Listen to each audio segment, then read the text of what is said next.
Yo, welcome to another reading. So, today we've got quite a brutal topic. The topic, I'm not really quite sure what I'm going to call it yet, but it's along the lines of cutting off. Now, as brutal as that sounds, I just believe that sometimes in life when we cut things off, may that be a love relationship, a friendship,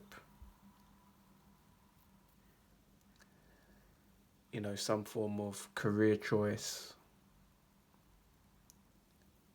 some form of energy, you could say as well, right? When we cut off an energy, when we cut off a path or a route that we were previously taken, these decisions, they can sometimes feel like cutting off limbs. And in the time of doing it's pretty much that feeling of walking through the fire or being burnt alive, possibly drowning, or feeling dead, feeling zombie-like. I guess there's many analogies you can explain or you could use to, like metaphorically explain what I'm trying to say. But at the end of it, you look back and you kind of realize, damn, that was one of the best decisions I ever made. That kind of cutting off made me stronger in the long run. So like today's video is going to be something that you may have cut off already or about to cut off. I'd like to think sometimes this channel, like I said, it can be brutal at times. It can be very in the depth of that shadow work, but hopefully I could be a help to you because I've been there. Now, I've got some stories to tell about cutting shit off. Some gruesome, bloody stories that I've gone through in my own life where I've had to cut things off. I'm not going to tell you all of those stories, especially not here on this YouTube, because it's hard enough getting a like and a comment out of some of you guys. So I'm saving myself, cards on the table. I'm saving some of the juiciest stories, I'll tell you that for free. But one of the things that, just to like create some like polarity with this reading is there's some things in life that you shouldn't cut off. You could say loving oneself, like that's one that you should never cut off. Your love with God or your connection to God, you should never really cut that off. Sometimes God might cut you off for a little bit for whatever reason, but you should always try and stay connected to God. And another kind of controversial one that I'll throw in there, there's probably many more, but bear with me with this one. One that you should never cut off, in my opinion, is actually your connection to your inner child. And you might be scratching your head there like, whoa, hold on, what's he going on about here? Your inner child. Or you could even say, just your childlike self. You should never really cut yourself off, at least completely, to that.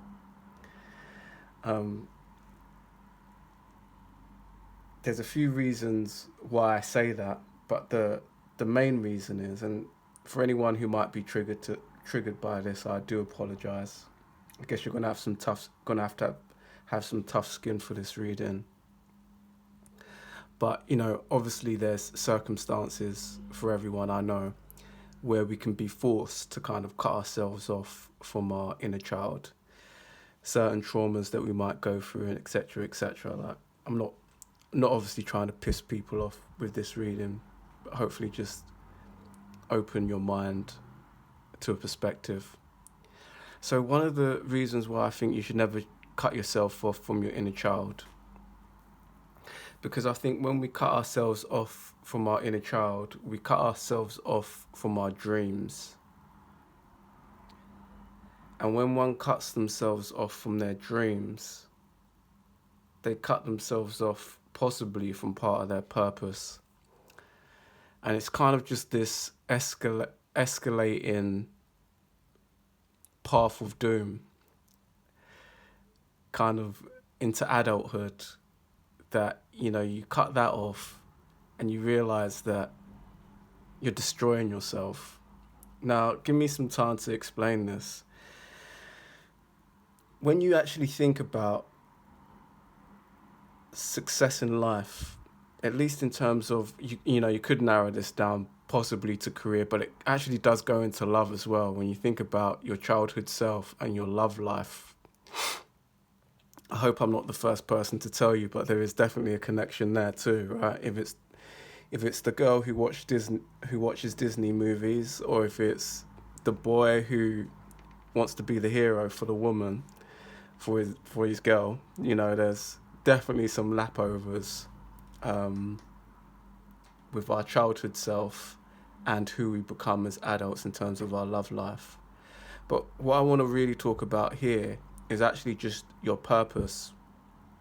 And I think when you look around in society, I want you to pay attention to, at least, I don't want to kind of lose everyone with this, but think about the most successful person you know. And when you actually kind of uncover the smoke and mirrors, you're going to realize that was a person who was able to hold on to their dreams. And then when you find out where that dream originally came from, you're going to realize that was something to do with their childhood. Like, I'd say 10 times out of 10, but I'll say 9 times out of 10 just to keep the smarty pants at bay who wants to kind of correct me on it. But, whoever you might kind of admire, or you might have someone who you look up to in terms of career and purpose, it might be that I don't know, I'm trying to hit all bases here, but it might be someone who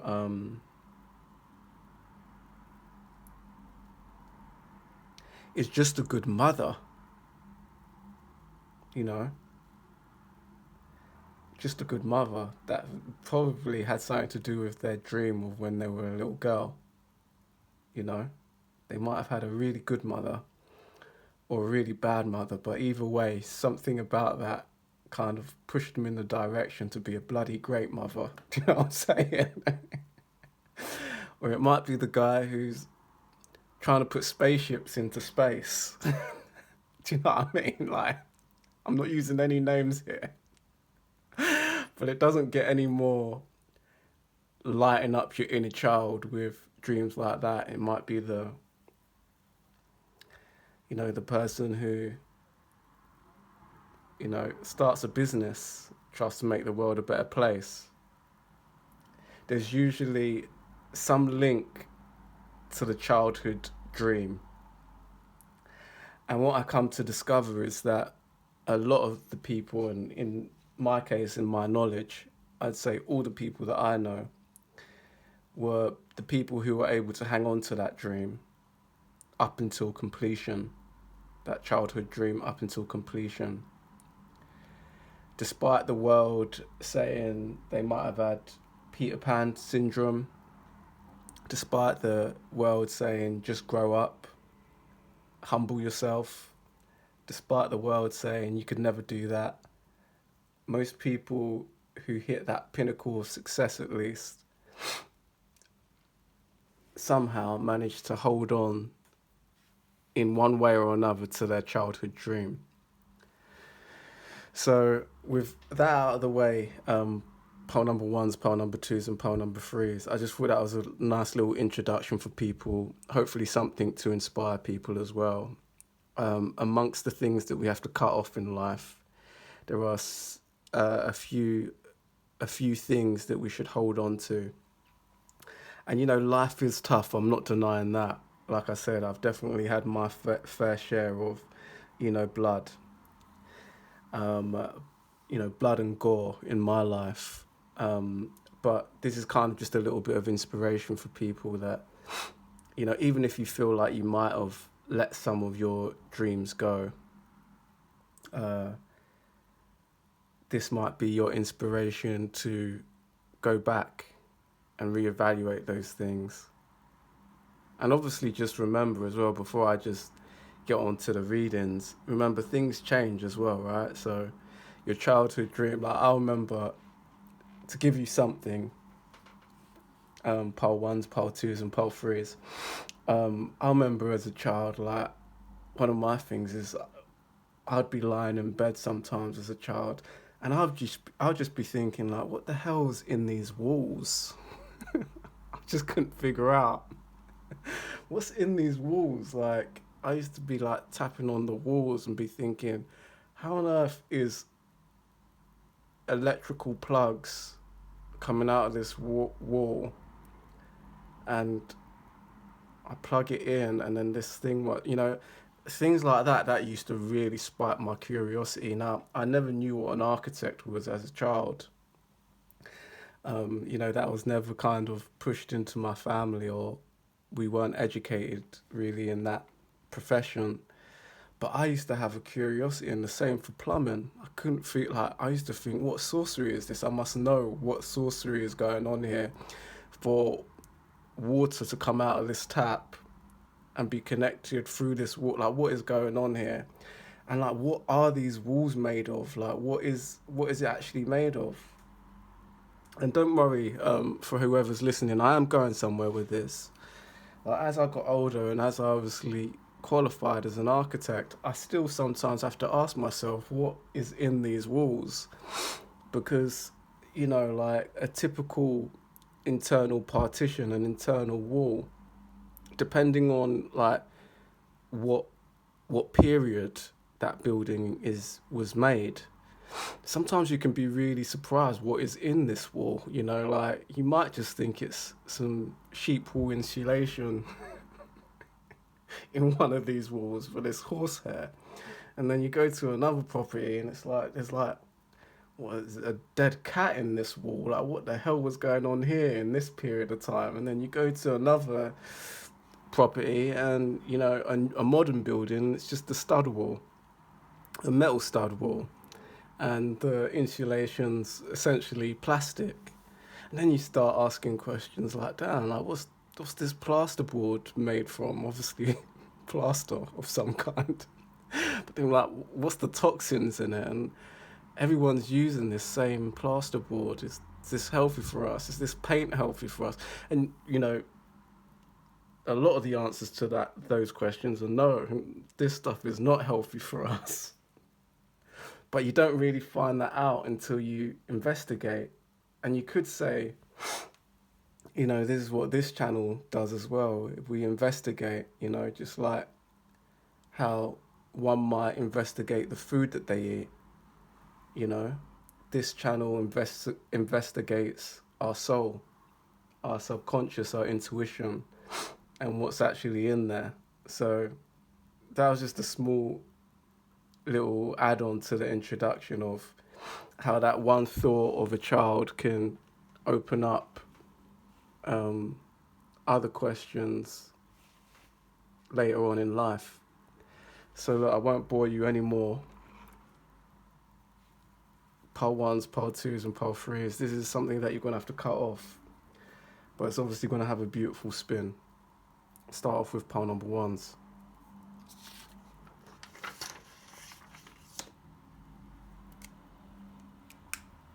Okay, pole number one, something that you might need to cut off.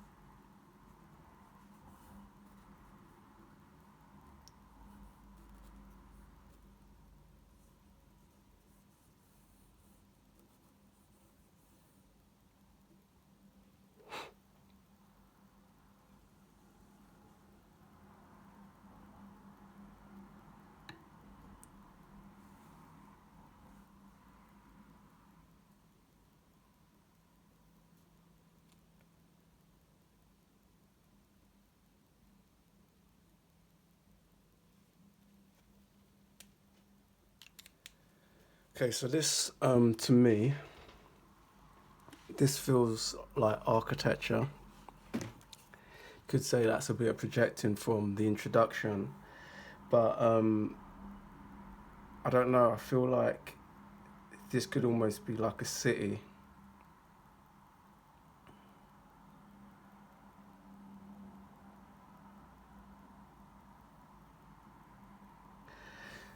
There's, like, let me give you some vibe words because I'm kind of struggling with this a little bit in terms of how it connects to what to cut off.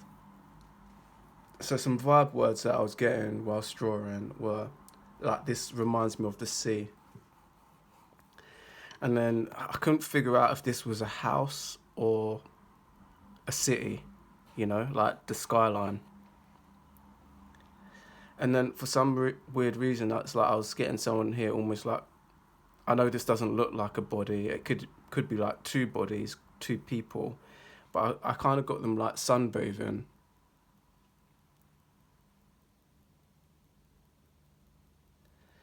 So like some of the kind of the key words I was getting was like a feeling of cutting off. This might be, again, it might be quite harsh for some people, but it was almost like feeling like cutting off from home. That might relate to some of you. Like, again, I'm not trying to make this too like bloody and hard to swallow, but like sometimes there is a healthy detachment in cutting off from home a little bit. So don't get me wrong, if you've picked this pile and you're extremely close with your family and you're randomly coming across this reading and that just seems like a stupid idea, this is obviously not your reading. But there's something here to do with like healthy detachment. Like, what's coming through to me now is like two people. So I feel like this might be to do with someone like in a relationship. It feels to me like they're almost on holiday, but it's like home is heavy. It's like heavy. It's heavy in this scene. I'm gonna.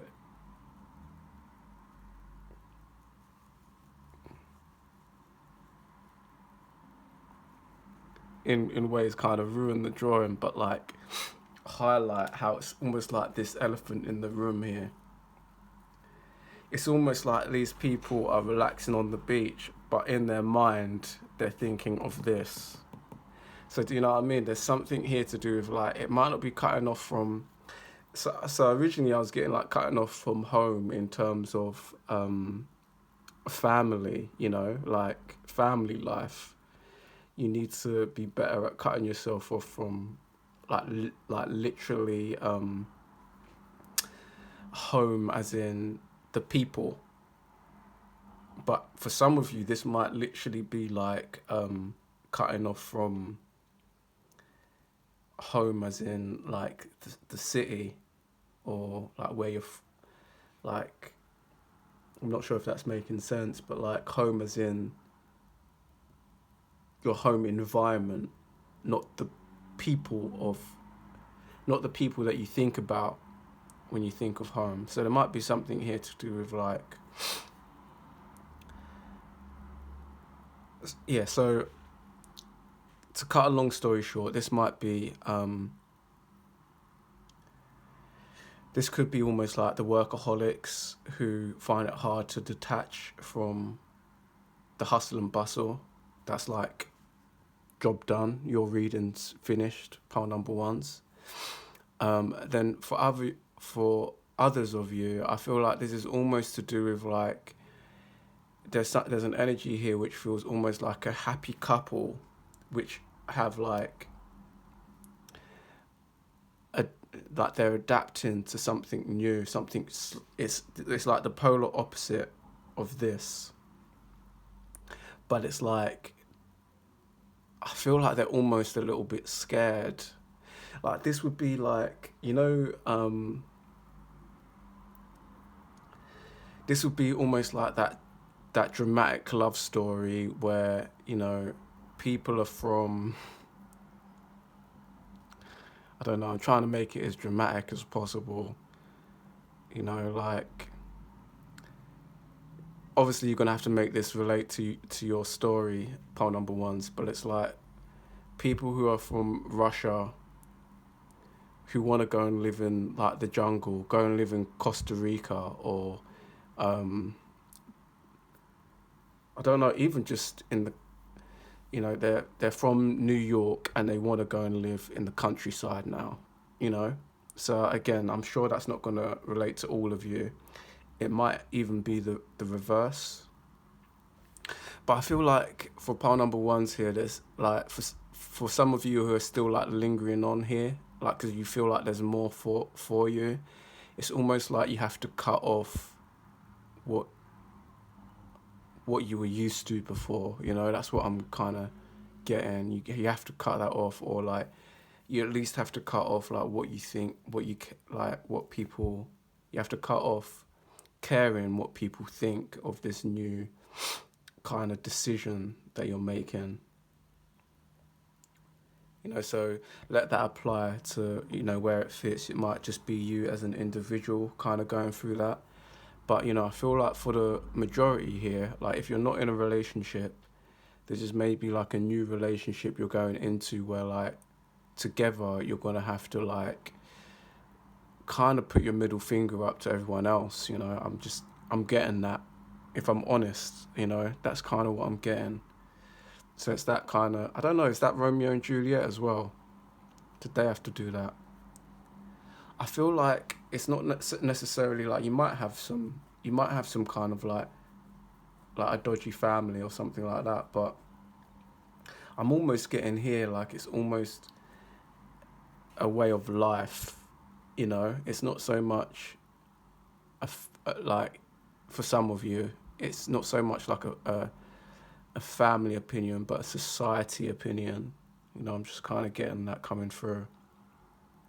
And I'm kind of almost getting from this drawing as well, a little bit like industrial. It could almost be like a very, you know, like when I'm in my core architect mood, I'd probably say that that's like a battle there of the masculine, or a charge of the masculine energy. So I'm just giving my own 2 cents here, just from how I would read this. It would be like a more relaxed, feminine way of living, but the masculine, industrial, logical, has to work type way there's kind of a little bit of a battle going on there. So like think about maybe like just to end this reading for some of you. I know it's a little bit scattered. I was getting quite a lot of energies coming through with this reading, but it might even just be like thinking about like what is, this might be a good what's the word, like a good not a challenge, just something for you to do. I can't think of the word, sorry, pole ones, but let's just use the word challenge. Like, what would you class your masculine side and your feminine side as? It doesn't matter what gender you are. Like, what would you class those two sides of you in terms of how you live life? Like, what's the most masculine thing you find yourself doing and the most feminine thing that you find yourself doing? And see if there is like an argument, a conflict going on there, you know? Kind of think of those things and see if they're, you know, see if it's like, I'm getting like the analogy of oil and water. Maybe there's something that has to be more like, those two things, they need to like speak to each other more, you know? They need to like,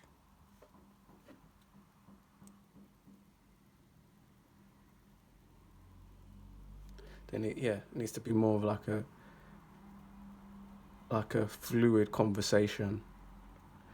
I don't know. I think for some of you that's either gonna click or it's not, sadly. But it was quite a complicated reading, so do spare me, pile number ones. Hopefully you was able to get something from it. If you did, please do remember to like, comment, and subscribe. I'll see you in the next reading. Take care. Okay, pile number twos.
What do you see? What do you feel?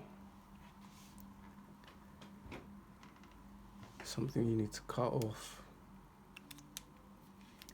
This reminds me of like, it'll be interesting to actually see what you guys get from this, but this reminds me a bit like a phoenix.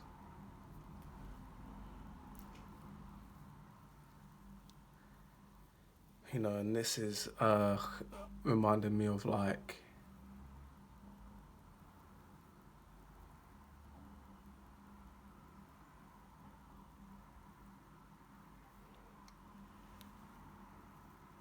a layout, a plan. You know what's quite funny actually that just came through as well, the word order. And I'm sure there was a Harry Potter book called Order of the Phoenix. So that could be like my higher self just trolling us live. But I don't know, I feel like there's something beautiful, more beautiful in that. I can't really remember what that story was about, pile number twos, but that might be really significant for you. That might have just been like your confirmation. I know some of you are in conflict sometimes of like, how are these readings resonating, and then there's maybe something I say which kind of seals the deal. I feel like for you, pile number twos, that might have sealed the deal for you. That might have been that confirmation that you needed. You might have some Harry Potter fans out there. So it's like, I'm gonna explain this reading how I see it, or how I feel it, I could say as well. Like, order and the phoenix is, to me here, talking about, okay, so there's two things that come to me actually.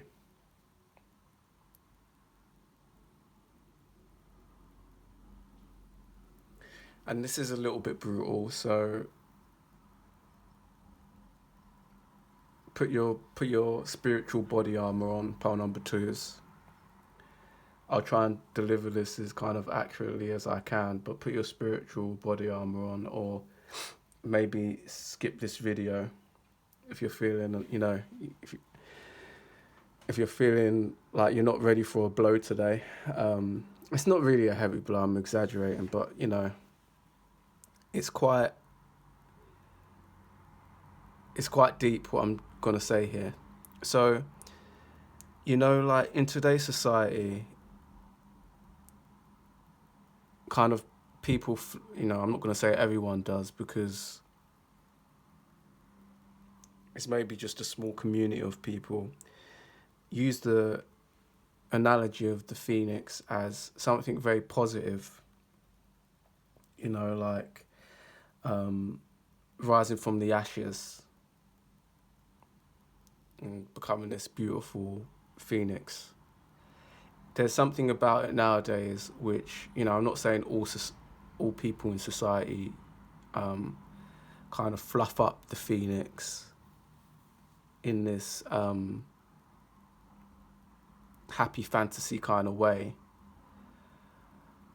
But I've come to notice that like the true embodiment of the phoenix is is dark. It's really, really dark. And the phoenix that we see is like, it's almost fleeting, you know. And I think really the word that I was trying to say here to kind of prepare people for wasn't so much put your spiritual armor on, because what I'm saying is harsh, but it could be viewed as a little bit bitter or depressing. I think that's what I was trying to get at here. It's like when you really pull apart the crunks of the phoenix, you, and anyone who's been through this energy realizes that the phoenix is kind of more to do with the rise and the ashes opposed to the beautiful bird. The beautiful bird is like, is the song that is sung after years of burning alive in the ashes. Do you know what I'm saying? It's like the phoenix is the voice that speaks after all the pain. But I think society, I don't know if you could disagree with me with this one, Pal Twos. I think you know that, you know, I might not be delivering it in the best way, but I think you got to kind of, at least your soul kind of has got a nod to what I'm saying. Like, yeah, he's kind of right there. Like when you really think about the phoenix energy, it's that the bird is that bit at the end that we see after all the alchemizing of that energy. But in today's society, it's fluffed up so much that it's like, yeah, you know, whatever you go through, don't worry, because you'll rise like the phoenix. And I think the thing about this reading, which is beautiful, is like the order of the phoenix. What it means here is, I feel like pile number twos, you're cutting off kind of the bullshit of that, you know, like what I just explained. It's like you're cutting off the bullshit of seeing things for what they are, you know. Is you probably found truth in what I just said. That is what you're doing. Is you're not seeing things in the way which is just the fluffy, beautiful bird at the end. You're understanding that whole alchemy process. And I think what's even more beautiful here, and you know, like I said, it could be edging on that fine line of, is this depressing what this guy is saying? But we've got to remember that, at least from how I've experienced this life and what I've seen with my own eyes and the world for what it is that not everyone rises from the ashes. That's a pause moment. If it's the celebrities that we see on TV who don't quite make it, you know, who might spiral into a place which they don't rise from, or if it's people that we might know in our everyday life, you know, like following on from the introduction, people who gave up on their dreams and it's dead. The dream is dead. The reinvention of oneself wasn't there. That is something that people cannot deny. You can't fly yourself out of that truth. But it's not to say that we can't embrace that and say, you know, I do have control over myself though and my life. And if I choose to rise again, I will, you know. I feel like pole number twos, that's your thing. And I feel like, you know, if I was to just really summarize everything I've just said there, you could, you know, simplify it to cutting off the bullshit, cutting out the bullshit.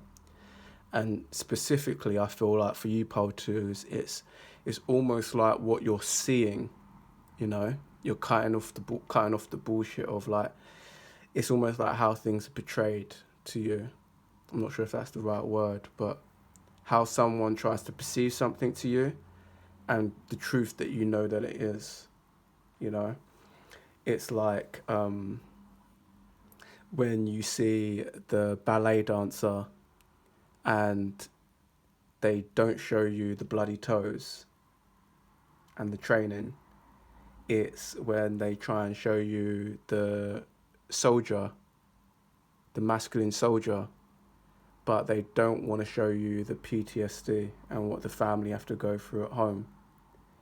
It's you're becoming very wise to that. Whatever I just did there, that polarity or that juxtaposition, whatever you energy or word you want to come up with that explains that, that's what you're becoming wise to.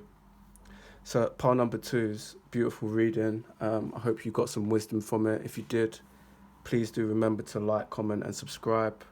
Check out the If You Pause website, ifyoupause.com, and I'll see you in the next one. Take care. Okay, pile number 3 is, these have been pretty deep readings actually today. Hold your horses, or strap up I should say. Strap up, god damn.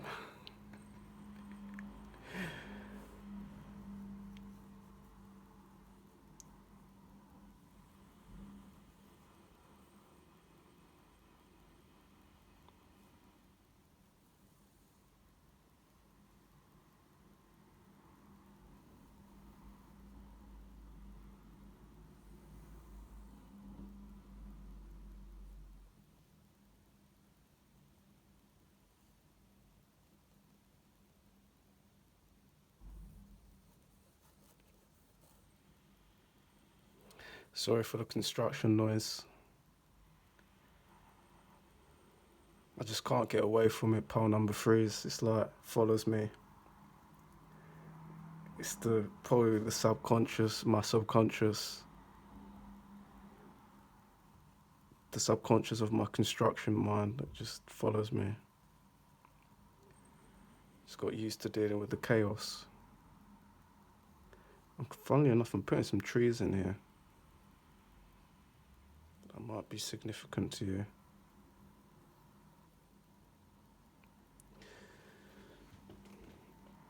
Okay, so pile number 3 is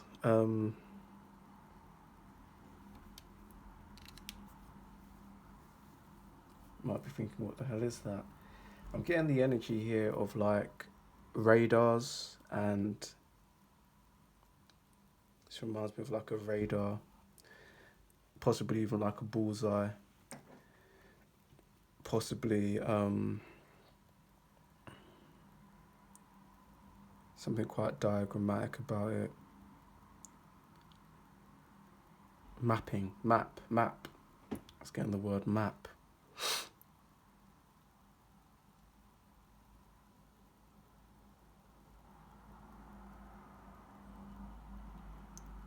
What do you think this is? Like this shape.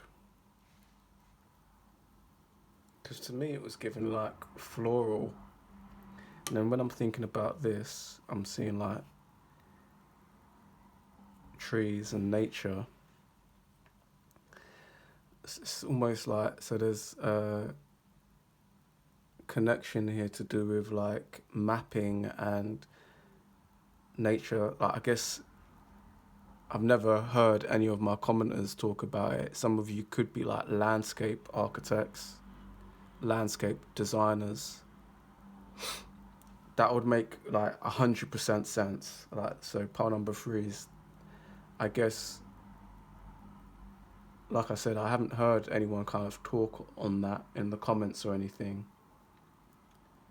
So I'm sure for the majority of you that's not going to make any sense, but I guess there's maybe someone out there. I feel like it's some form of like, almost like, it could be like land planning, garden planning,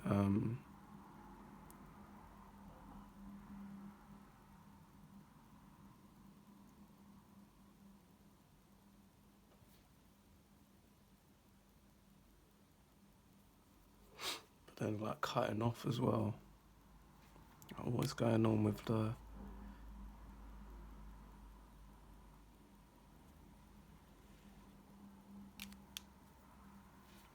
maybe letters M, your name M, could be like the Marys, Michaels,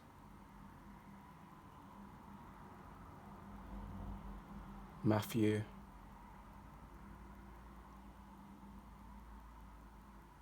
Emma. It's getting Emma as well, because 2 M's.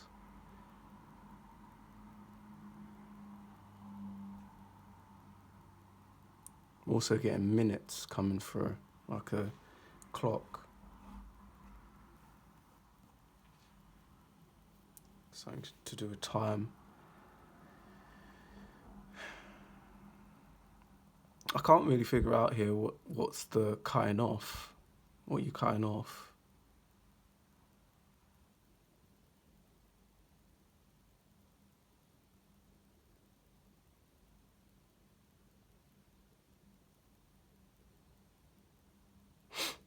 I kind of just got a download there, like you're cutting off things that waste your time.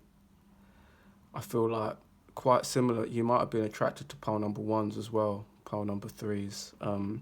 This might be like things that cut you off from being, cutting off things which cut you off from being in nature. And I'm kind of getting like, it's not the first time that it's come about in a reading, but this might be almost like snipering as well, like looking through the scope. I guess you could be like hunters. You might like enjoy hunting, but I feel like for most of you, it's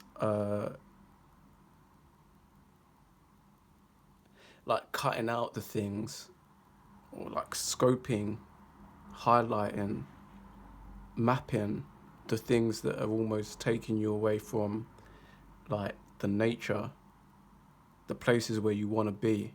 That's what you're cutting out. So how does that look like? You see, for me, this was giving me vibes more of like, I know it's like a little bit detached from maybe what you're seeing on the page, but this is reminding me a little bit more of like workplace. So this is like the energy here of someone being like I'm getting the energy of like you specifically, like you are in my way. Do you know? Do you know what I mean? I'm kind of getting that energy. You know, like Jim at work, he is trying to give me a 5-minute lunch break instead of a half an hour lunch break. Like Jim specifically, he's got to go. Do you know what I mean? You know, I don't know, that auntie or that uncle who wants to come round at blah blah time, they are cutting into my time where I want to go for a run. You know, Janet or, you know, Fred, they got to go. Do you know what I mean? Cutting directly into my time there. You know, that friend, do you see what I'm doing here? It's like, it's to do with like people. It's like almost you're kind of going through your like certain people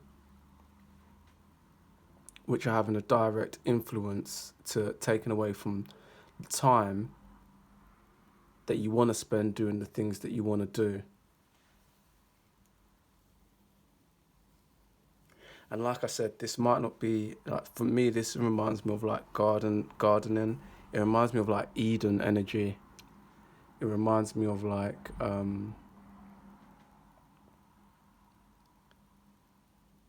you know, a really nice park and stuff like that. That might mean something different for you guys. Like whatever comes to your mind when you see this side of the image. You might not even see trees here. You might see feathers or leaves. So this might be something completely different for some of you.